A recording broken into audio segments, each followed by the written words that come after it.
No! No! I'm too late. I thought I could get here in time. Thought I could stop you! A question that I've wrestled with ever since making the video on the full story of the Dark Brotherhood questline in Oblivion is, should I have simply killed Lucien Lachance when I first met him, instead of allowing his drawn-out and sordid death to occur? Now, to be clear, as a fan favourite to this day, Lachance's rather gruesome and debatably just death still is a sore topic amongst fans, as there's no way to actually save him from his ultimate fate. It's not even a binary choice of kill or save, but rather a foregone conclusion that he must die. Although we could technically take him out first, ourselves, but to what end? Well, in this video, we'll explore the pros and cons of killing or sparing Lachance, well, for a time, as upon reflection, I think it's better to kill him. And of course, I shall be assuming that you've already beaten the quest. First, let's explore the Dark Brotherhood questline and sparing Lucien as intended, after we first encounter him during our sleep after committing a cold-blooded murder, in which he agreed. You sleep rather soundly for a murderer. That's good.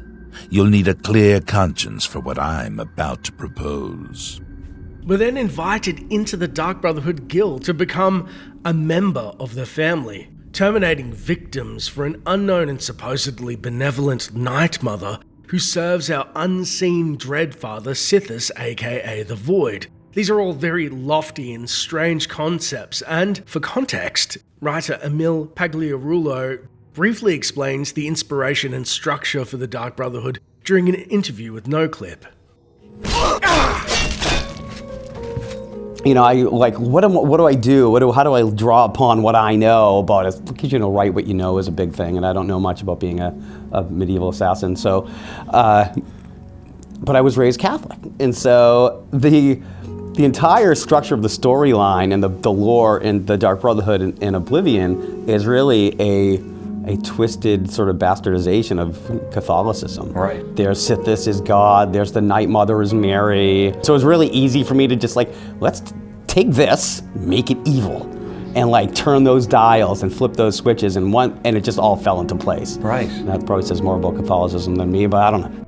Honestly, the whole Catholicism angle seems pretty loose at best, but despite this, one of the endearing and captivating arcs of the story, or byproducts, when you join the Sanctuary, is you find you're part of something greater than yourself, a family, if you will. A stark contrast to the killings is this new friendly crew of rejects, and Lucien seems more of an absent paternal figure when spoken of. This is what I believe, maybe inadvertently created by Bethesda, is the anchor of the Brotherhood questline, the heart of the story, if you will, for many players, myself included, where it transcends simple assassin tropes and becomes something strangely endearing. Even the act of killing has been designed to be fun and creative, almost palatable, and you'll soon learn why. So the formula is set, even if we don't really know about this Night Mother or Sithis, but we do know the quests are fun, the gold and the rewards are good, and some of the targets definitely deserve it. You'll see, you Imperial dog. When I get out of here, all of Tamriel will know my name. Vaelin Dreth! Vaelin Dreth! All right. I'm tempted to let you out right now if you just shut up. Or, at least, as Emil would put it, it's deliciously evil. The funny thing about the Dark Brotherhood, it is really, unlike a lot of trends in assassin games, there's not a lot of moral ambiguity. Actually, it's you're a murderer and you get paid for it. So how do I make that acceptable? And so a lot of times the people you're killing, they deserve it. You know what I mean? It's sort of the Dexter thing where they're scumbags. But a lot of times there was this term we used, deliciously evil. You just have to have this really dark sense of humor about it. So when you're sent to kill someone, you find the dark humor in that, and you have to lighten it up in parts and not make it too dark, because then you dwell on, really, I'm a horrible murdering person, and I don't. Welcome, brother. So good to finally meet you. I hope you're getting along all right. That was part of it. Let's make it like a family of rejects. Of a sad. There's the vampire guy over here. There's the cat who hates you until then at the very end of the game, he decides he's been wrong and he likes you, and then you come back and he's been horribly murdered. Like, so little twists like that, It's then everything in the quest line changes. During our time in the Sanctuary, we hear whispers of a traitor, and working for LeChance, we're tasked with doing the unthinkable, purging the Sanctuary of our newfound friends. Now this is, technically, deliciously evil. At the time of first playing this, I relished putting the boot into the assassins for easy loot and fun dialogue. Plus, hey, they were murderers and deserved it, right? But then the more I reflect on this inexorable moment, the more I lament the fact that there was no option B. The ritual of purification is complete. Well done. Sithis has been appeased, and the time has come to acknowledge and reward your unwavering loyalty. We then spend with Lucien the rest of the questline chasing our tail, trying to purge the traitor from the Brotherhood, all the while hanging on the end of his string like a puppet. Before the final confrontation with this traitor, we find evidence of his dead mother, and his vendetta against LeChance and the Night Mother becomes clear. However, before we can warn the rest of the Order, we impotently happen upon a gruesome scene as LeChance has been butchered by the very Black Hand he served with. The distressed team then seek the Night Mother for guidance. Unholy matron, we of the Black Hand beseech you. Reveal yourself now, most magnificent Night Mother, so that we may seek your guidance. Only to be butchered themselves before us by an enraged traitor, Matthew Bellamont, who Lucien had killed his mother, as we'd learned in his diary when he was a lad, and all of the events precipitating this one was a chance at revenge against Lucien and the ethereal Night Mother that let this happen to the insane Bellamont. Though we promptly quell his uprising, although I'm unsure how he intended to kill this spectre with his wee blade and deranged flailing, the thing that struck me was how the Night Mother admits that she knew about Matthew all along. His plans to destroy the Brotherhood, and especially his vendetta against Lucien, who she admits was loyal and has a special place in the Void, after his gruesome demise, I guess. This supremely left a bad taste in my mouth, and many questions. Despite being granted the rank of the newest listener and rewards of the old Sanctuary filled with these new strangers, I felt somehow betrayed by the Night Mother, Sithis, and the questline writers themselves. First of all, when playing through the quest to create a video from the player's perspective, it was hard to write motivation to just kill indiscriminately for this abstract of Sithis or a void. I understand the trinkets, the rewards, heck, even the love of killing, but I found that the camaraderie and the relationships you build within the Sanctuary was something special.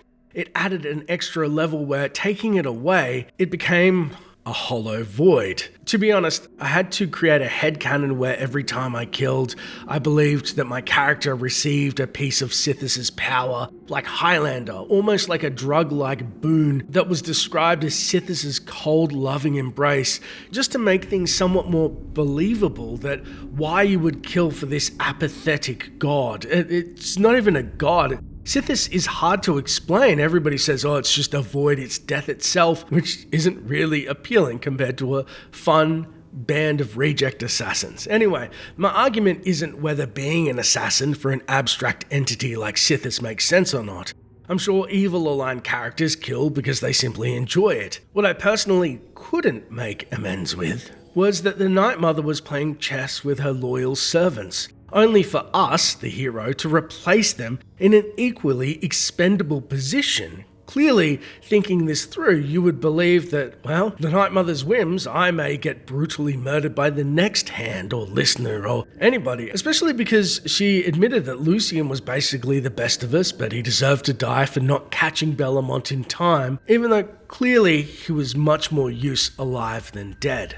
Which brings us to the Dark Brotherhood tenets, which are never kill another Dark Brotherhood member. Sure, the shock factor of killing the entire sanctuary once makes sense for the deliciously evil paradigm, but if we're then to watch the Black Hand, say, kill Lucian, and then the whole Black Hand to be killed, it seems that the tenets mean nothing to their deity that surely created said tenets. I mean, sure, the Night Mother killed her own kids to get in Sithis' good graces, but to betray the children that love her over and over for little to no reason, it just leaves a bad taste in the mouth. So, with my grievances for the Night Mother and Sithis piling, here is the argument for killing Lucian ourselves in the window when we first meet him before joining the Brotherhood, even though it locks us out of the questline.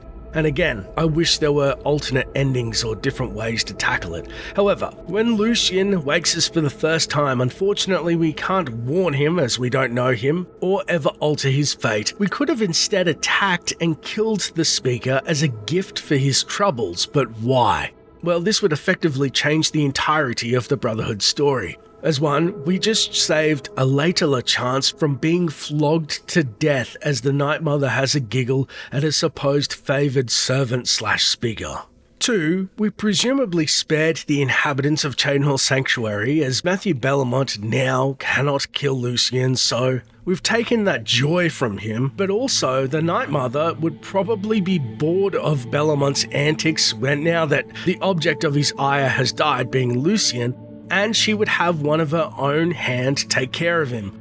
Or perhaps they would still go to speak to the Night Mother, and they would die. Hopefully she would die, to be honest. I would like it if he still got to the Night Mother and she let him take a run at her. I don't know how the events would unfold, but at least it would leave the sanctuary alone.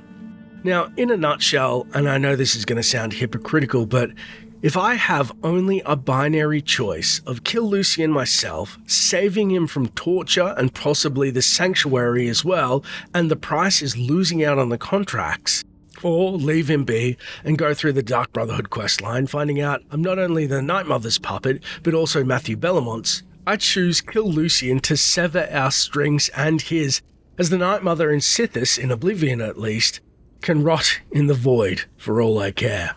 Who am I kidding?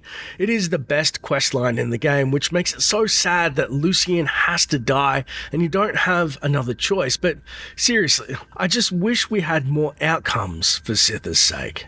To finish things off, after I recorded the video, I had an epiphany that perhaps the writers felt the backlash of Oblivion fans, or perhaps they themselves were unhappy with Lucian's fate when they began work on Skyrim. As when I think of Cicero's fate, who is the favoured jester/insane clown assassin of the Night Mother in Skyrim, and we, the player, have the choice this time to kill or spare him, she is more of a benevolent Night Mother to her children, of course, everyone else she's malevolent, and will praise us if we decide to spare poor Cicero, which, at the very least, makes you think, should have probably not been the only outcome. But what do you think? Do you think that the Dark Brotherhood questline's conclusion was perfect, or perhaps there should be more choice? Or perhaps Bethesda did Lucian dirty? Let me know in the comments below.